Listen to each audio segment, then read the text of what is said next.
Selamat pagi, Bapak Ibu yang dikasihi Tuhan. Kita pagi hari ini akan menyapa Bapa kami yang sungguh setia kepada kita semua. Melalui pujian kita, selamat pagi Bapa.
Mari kita akan bersatu di dalam doa.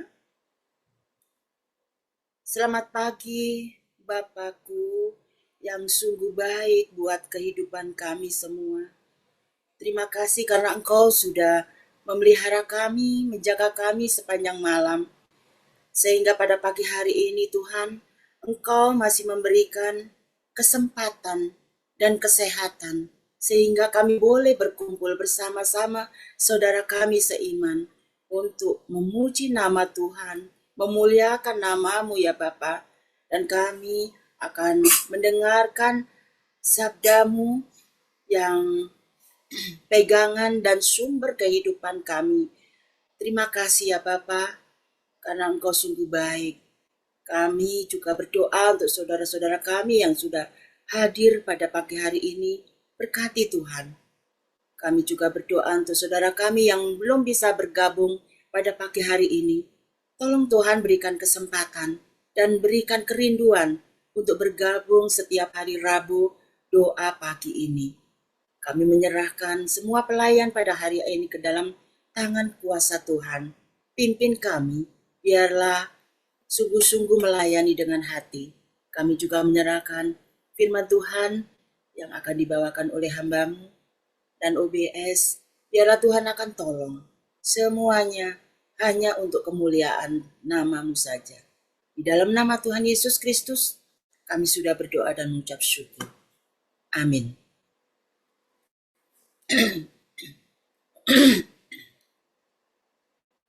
Hanya satu-satunya yang kita andalkan di dalam kehidupan kita. Sebentar lagi kita akan mendengarkan firman Tuhan, karena Dialah sumber kehidupan kita semua. Mari kita angkat pujian, satu-satunya yang kuandalkan.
Silakan PDM Nicholas Evan Setiawan.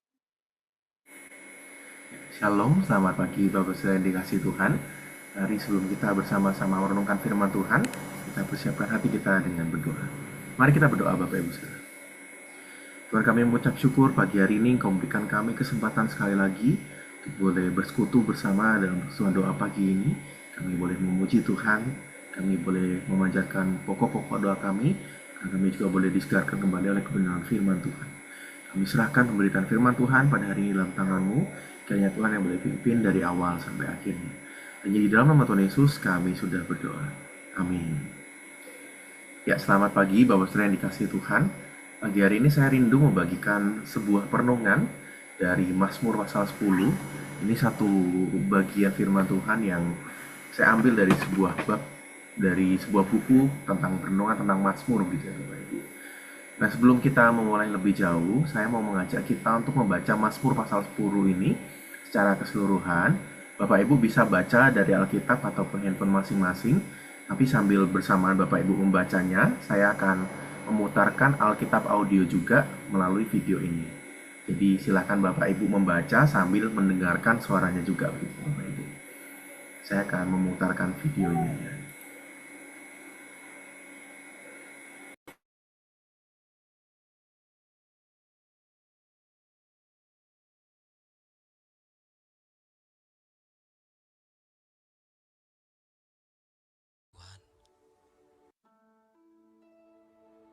Mengapa Engkau berdiri jauh-jauh ya Tuhan, dan menyembunyikan dirimu dalam waktu-waktu kesesakan? Karena congkak, orang fasik kiat memburu orang yang tertindas. Mereka terjebak dalam tipu daya yang mereka rancangkan. Karena orang fasik memuji-muji keinginan hatinya. Dan orang yang loba mengutuki dan menista Tuhan. Kata orang fasik itu dengan batang hidungnya ke atas, Allah tidak akan menuntut, tidak ada Allah. Itulah seluruh pikirannya. Tindakan-tindakannya selalu berhasil. Hukum-hukummu tinggi sekali jauh dari dia. Ia menganggap remeh semua lawannya.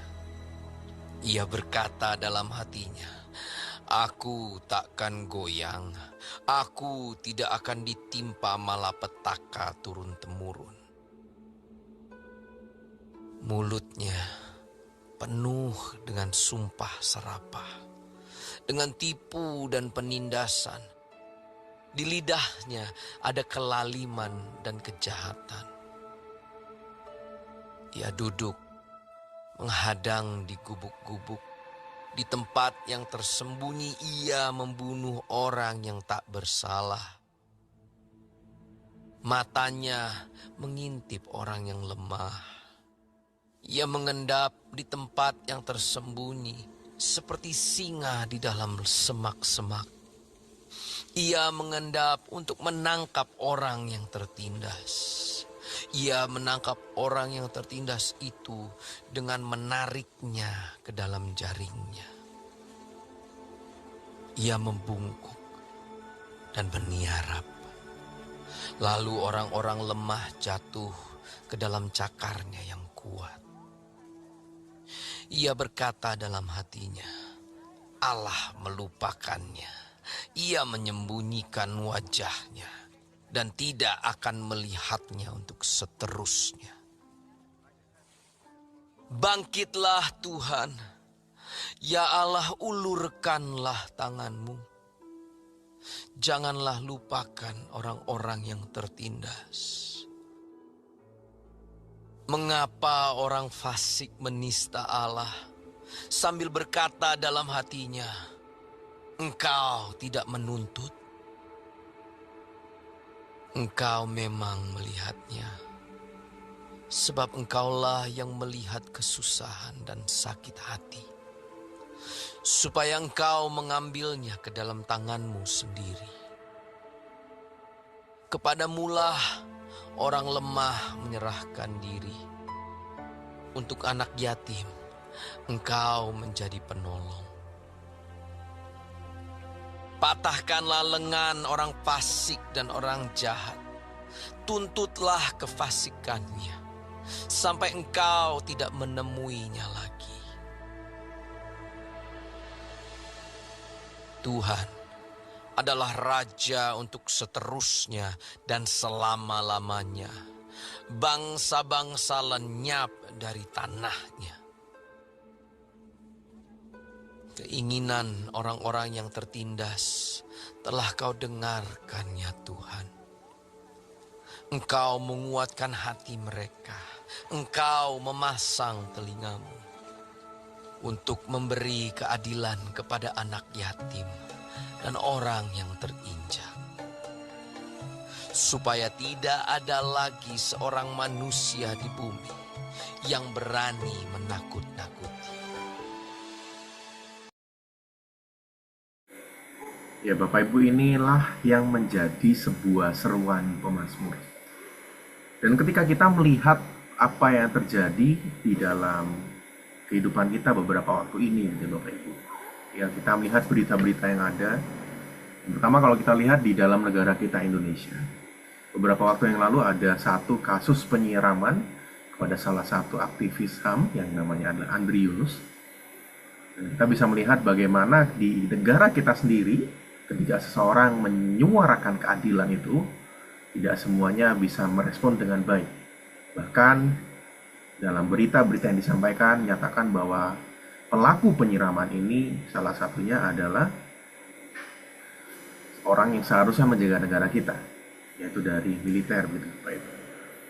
Dan dari kasus ini kita juga bisa melihat bahwa terkadang hukum di negara kita bisa cepat, seperti dalam kasus Andri Yunus ini. Kalau Bapak Ibu perhatikan, tindakannya begitu cepat Bapak Ibu, respon dari pemerintah begitu cepat.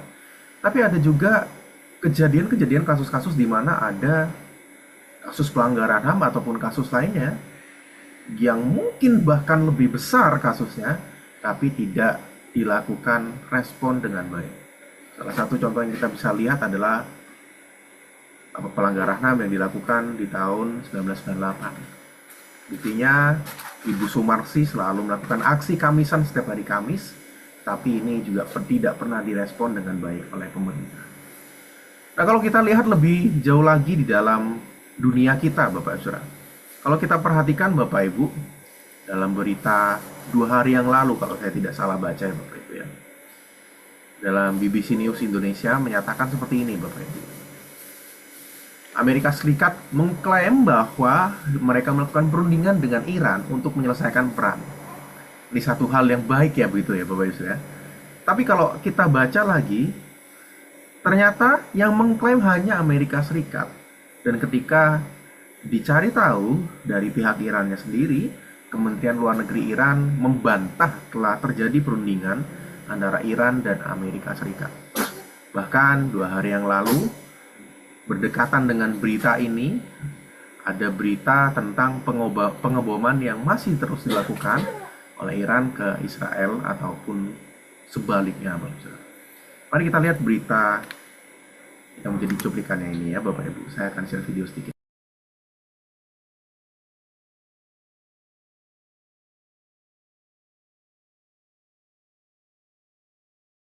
Kembali menggempur Zionis Israel, kali ini membombardir kota Dimona yang menjadi lokasi fasilitas nuklir Israel.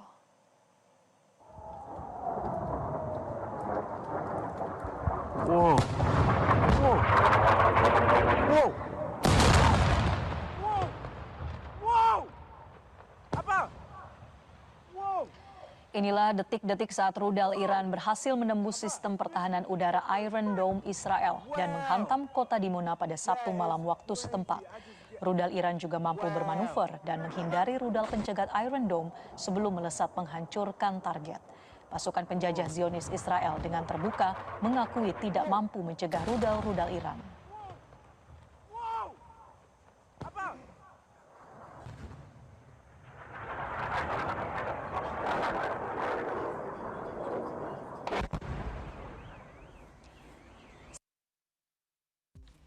Ini adalah penampakan salah satu wilayah permukiman di Israel, tepatnya Rishon LeZion, pada Sabtu 14 Juni 2025 setelah Iran meluncurkan serangan balasan. Dalam video drone yang dirilis Associated Press, atap rumah-rumah penduduk nampak hancur lebur dan menyisakan reruntuhan di sepanjang jalan perumahan. Sejumlah kendaraan yang terparkir di depan rumah-rumah warga juga tampak ikut terimbas serangan. Dalam serangan pembalasan Iran gelombang kedua ini, Otoritas Kesehatan Israel per 14 Juni 2025 menyebut 3 warga Israel dilaporkan tewas dan lebih dari 100 orang lainnya terluka. Ya Bapak Ibu, mungkin beberapa dari kita tidak begitu menyadari begitu ya kan betapa luar biasanya efek dari pengeboman yang terjadi ini, khususnya di negara Israel maupun Iran sendiri. Mungkin Indonesia jauh dari sana.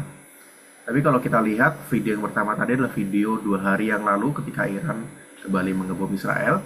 Dan video yang kedua adalah video di tahun lalu 2025 Bapak Ibu. ketika Iran pertama kali melakukan serangan balasan. Efeknya begitu parah Bapak Saudara, baik di Iran maupun Israel sendiri. Kota-kota yang dibom tuh hancur semuanya, luluh lantak semuanya. Dan bagi mereka yang mengalami itu, satu pertanyaan yang mungkin timbul di dalam pikiran dan hati mereka adalah, di manakah keadilan itu? Di manakah Tuhan ketika semuanya itu terjadi? Satu pertanyaan yang mungkin kita pun juga pernah tanyakan di dalam kehidupan kita.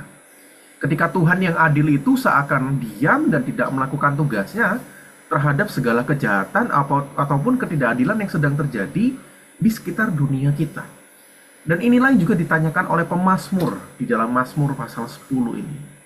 Ketika ketidakadilan itu terjadi dengan begitu mudahnya di dalam kehidupannya. Dan satu pertanyaan penting ini yang akan mengawali perenungan kita hari ini. Kita pun mungkin pernah merasakan apa yang dirasakan oleh pemazmur dalam perikop kita hari ini. Dan selamat datang di dunia yang penuh dengan orang-orang yang tidak adil. Selamat datang di dalam dunia yang penuh dengan ketidakadilan. Dan ironisnya mungkin kita pun juga termasuk dalam hitungan orang-orang yang tidak adil itu, Bapak Saudara. Ketika kita hanya memilih untuk hanya berdiam diri, gak ngapa-ngapain terhadap segala ketidakadilan yang terjadi di sekitar kita. Kalau kita membaca ayat 15, kita bisa melihat satu kegeraman pemazmur yang ia nyatakan ketika ia melihat berbagai kejadian, berbagai peristiwa ketidakadilan yang sudah terjadi dari zaman dulu hingga sekarang. Dan mungkin sampai saat ini pun akan selalu ada yang seperti itu, Saudara. Pemazmur mengatakan, patahkanlah lengan orang fasik dan orang jahat. Tuntutlah kefasikannya sampai engkau tidak menemui lagi ya Tuhan. Pertanyaannya bagaimana dengan kita Bapak Ibu Saudara? Ketika penderitaan datang, ketika Allah terasa begitu jauh, ketika kita melihat bahwa keadilan itu tidak dengan cepatnya dinyatakan atas hidup kita, apakah yang akan kita lakukan? Saya ingin mengajak kita semua untuk hari ini belajar untuk memperjuangkan keadilan itu di dalam kehidupan kita, Bapak Saudara. Bagaimana sih cara memperjuangkan keadilan? Buku yang saya baca ini membuat satu akronim yang bagus dengan kata adil, Bapak Saudara. Huruf A yang pertama, kita bisa belajar dari apa yang diungkapkan oleh pemazmur dalam Mazmur 10 ini. Bahwa kita pun harus mengadukan segala ratapan kita kepada Tuhan. Pemazmur mengatakan, mengapa engkau berdiri jauh-jauh ya Tuhan, dan menyembunyikan dirimu dalam waktu-waktu kesesakan. Bapak Saudara, mengadukan ratapan kita ketika kita menyampaikan isi hati kita, keluh kesah kita kepada Tuhan, itu bukanlah satu dosa, Bapak Saudara.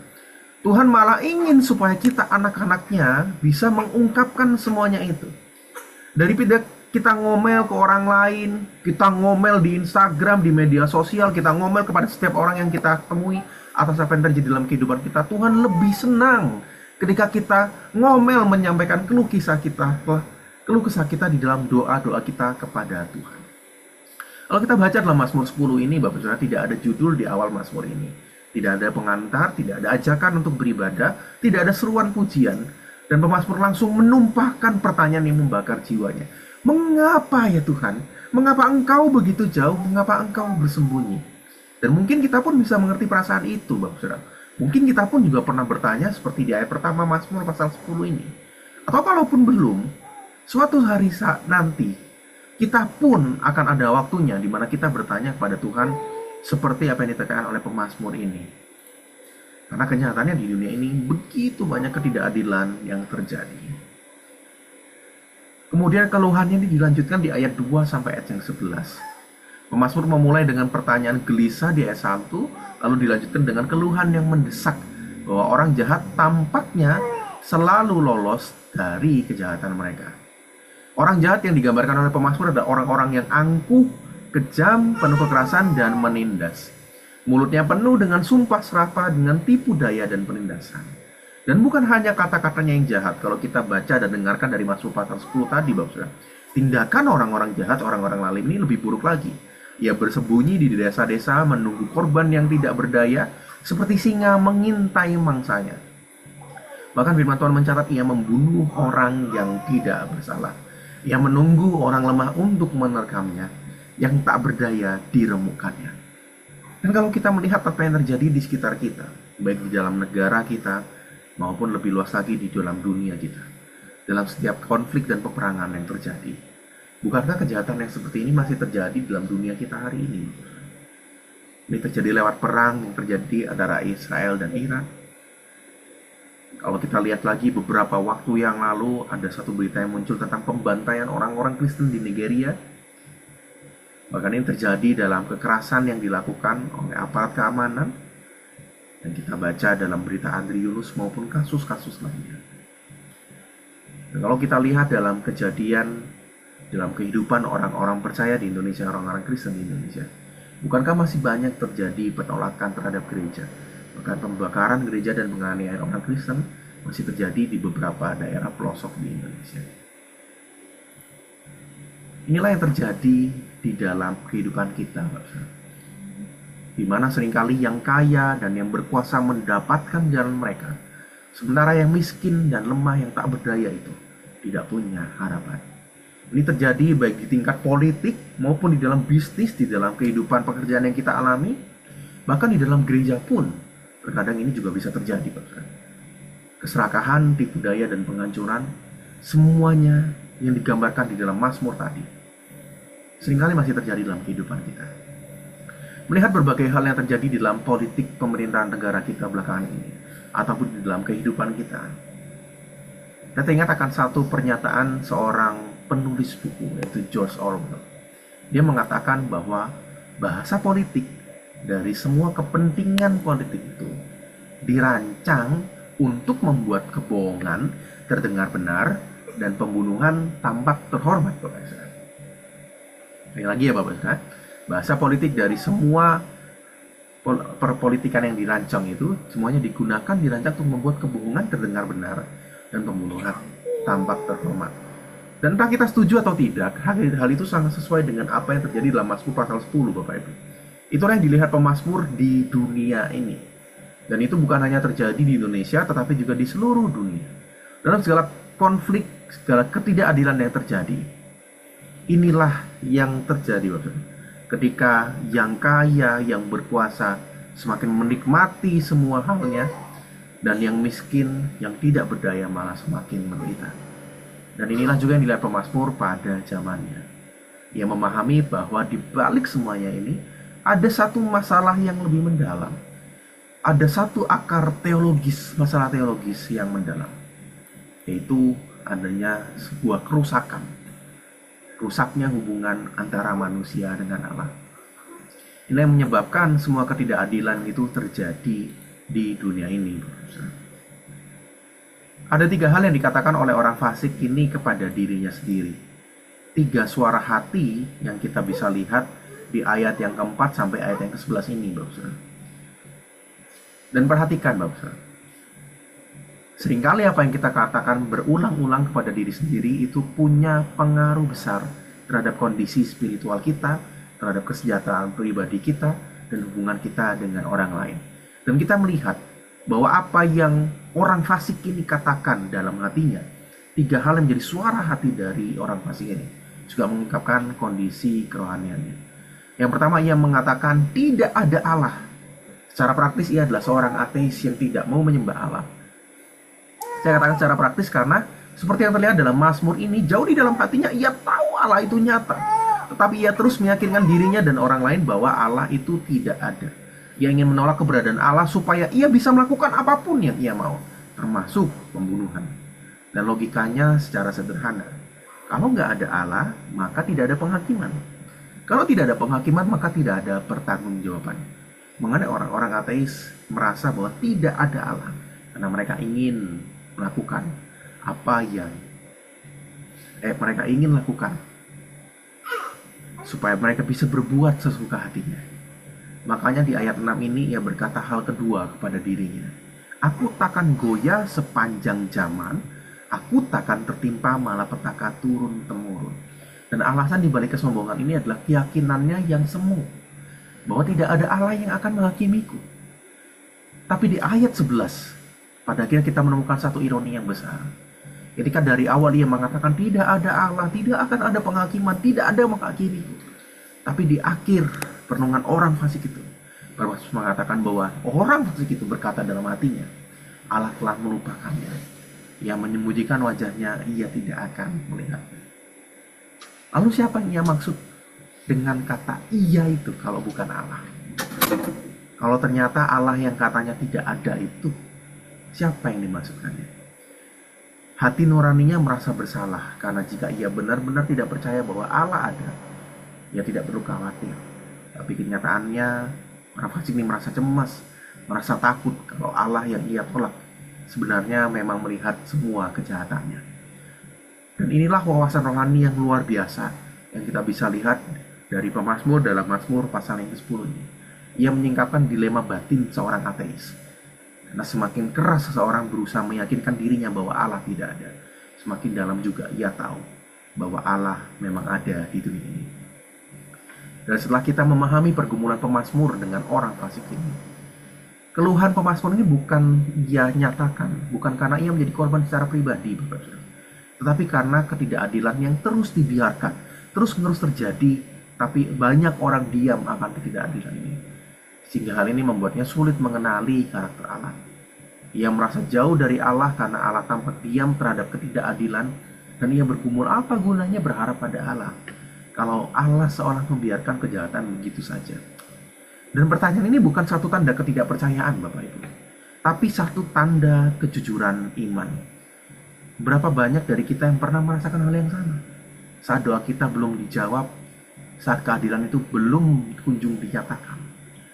Dan Mazmur ini memberi kita izin untuk jujur kepada Allah. Karena itu, hal yang kedua yang kita bisa pelajari adalah bagaimana kita mendoakan. Bagaimana kita meminta agar keadilan Tuhan dinyatakan. Bangkitlah Tuhan, ya Allah, ulurkan tangan. Janganlah lupakan orang-orang yang tertindas. Karena Allah tidak takut kepada pertanyaan kita, Bapak Saudara. Allah lebih menghargai setiap kejujuran yang kita nyatakan kepadanya daripada kepura-puraan iman. Makanya kalau kita membaca kitab Ayub, Allah malah mengapresiasi, malah menghargai Ayub yang kelihatannya ngomel-ngomel sama Tuhan. Tapi Ayub menyatakan semuanya itu kepada Tuhan, bukan kepada orang lain. Karena itu lebih baik kita mengadukan ratapan kita kepada Tuhan, memanjatkan doa kita kepada Tuhan, kita minta supaya keadilan Tuhan itu dinyatakan. Karena ia adalah Allah yang mendengar, ia Allah yang memperhatikan. Tapi Mazmur ini tidak berhenti pada keluhan, Bapak Ibu Saudara. Kalau kita lihat, Mazmur ini dilanjutkan ketika keluhan itu berubah menjadi satu doa iman yang kuat. Setelah meluapkan keluh kesahnya, pemazmur berkata, bangkitkanlah ya Tuhan. Dan inilah doa seorang percaya, bahwa meskipun Allah kelihatannya diam, ia tidak pernah benar-benar absen dalam kehidupan kita. Doa seperti ini hanya bisa keluar dari hati yang mau percaya pada Allah itu sendiri, pada karakter Allah. Bahwa Allah kita adalah Allah yang melihat, Allah yang mendengar, Allah yang memperhatikan, dan Allah yang mau bertindak.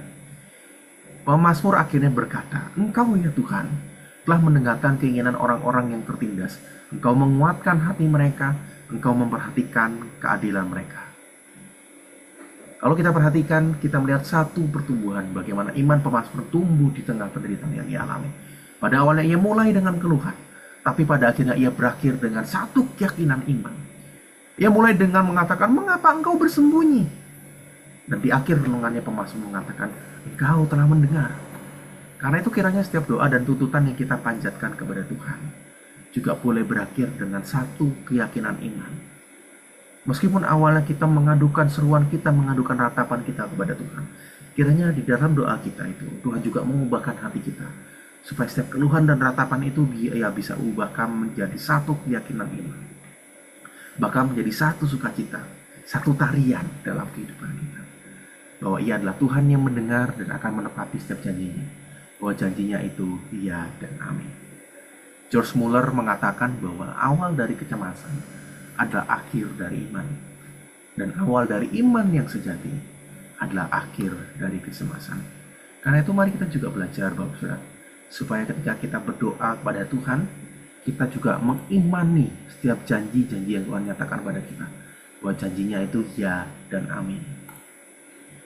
Bapak Saudara, Mazmur ini mengingatkan kepada kita satu kebenaran yang tidak boleh kita lupakan. Bahwa di ayat 14 dikatakan, engkau melihatnya. Bahwa Tuhan melihatnya.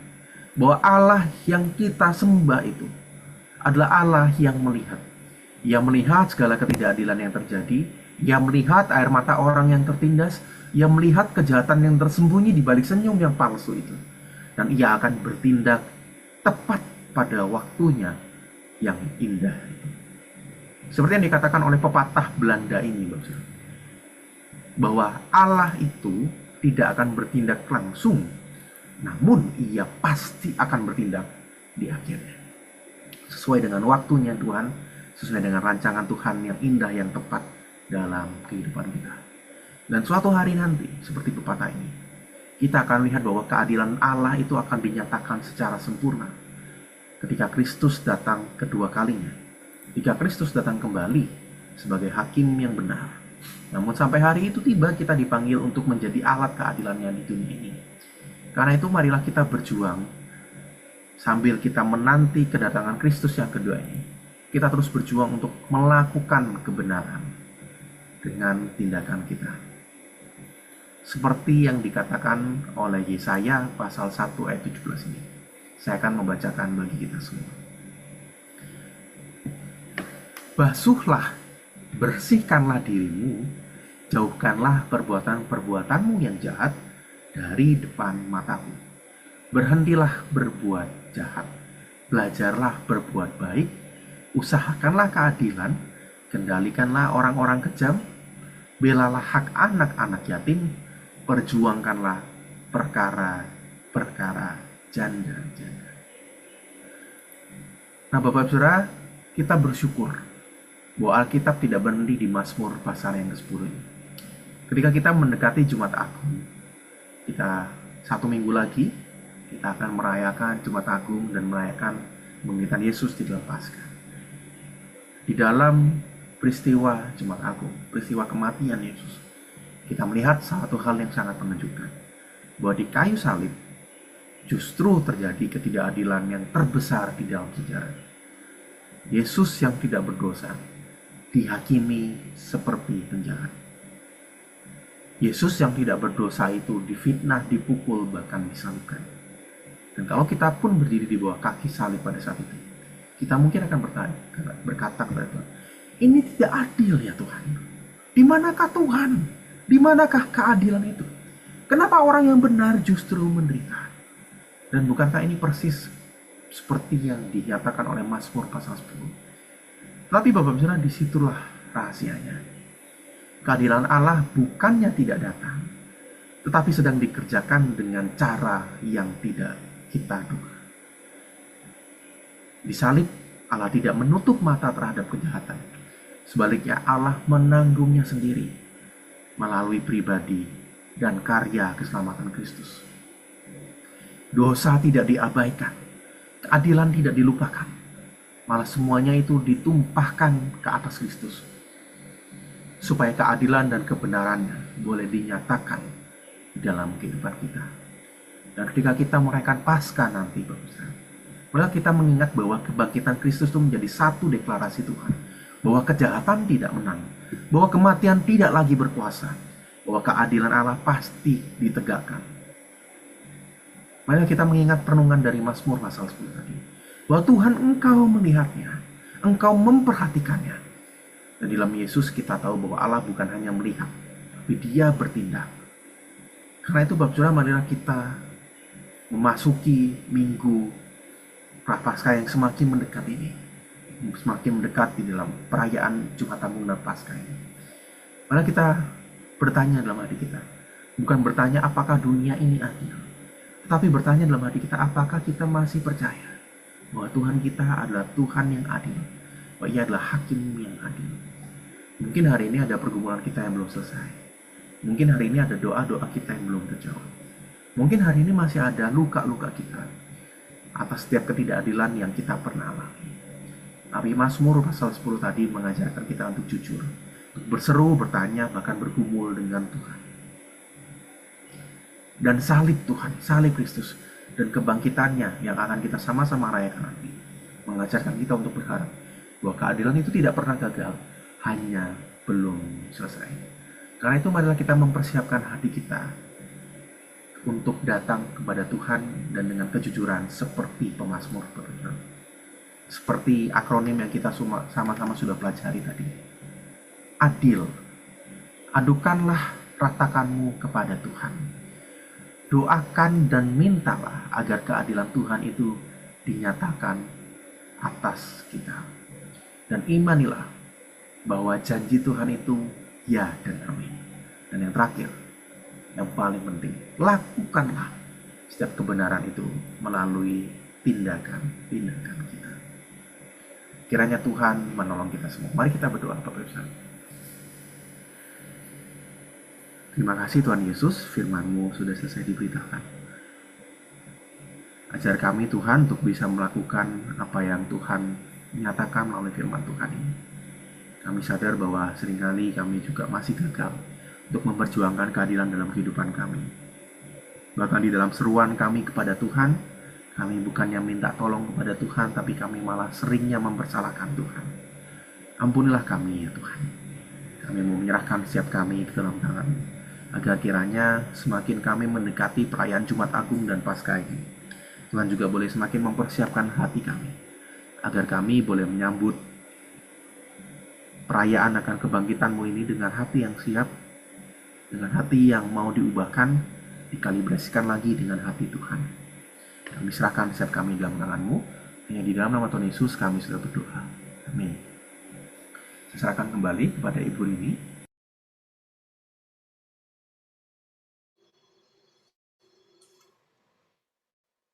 Terima kasih Pak Niko, firman Tuhan yang sudah kita dengarkan dan sudah disampaikan.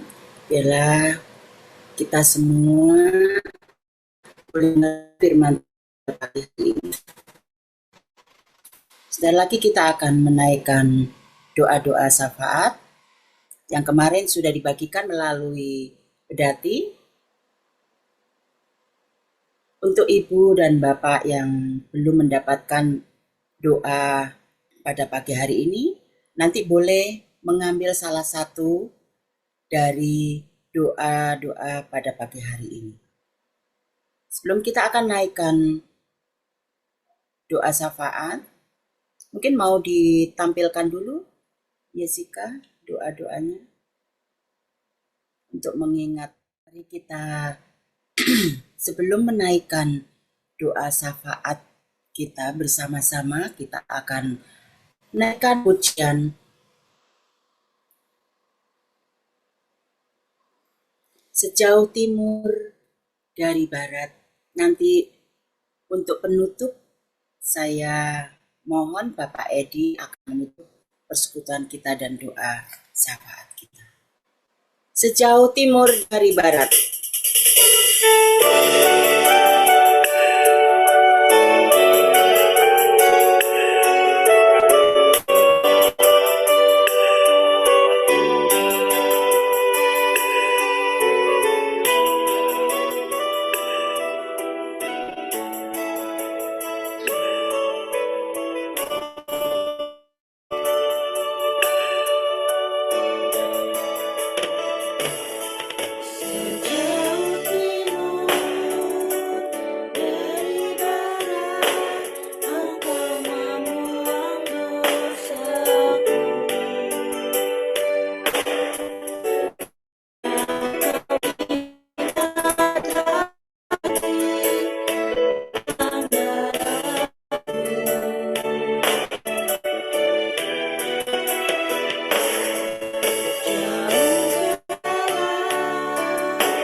Kami serahkan pada pagi hari ini untuk seluruh jemaatnya pengharapan dimanapun kami berada.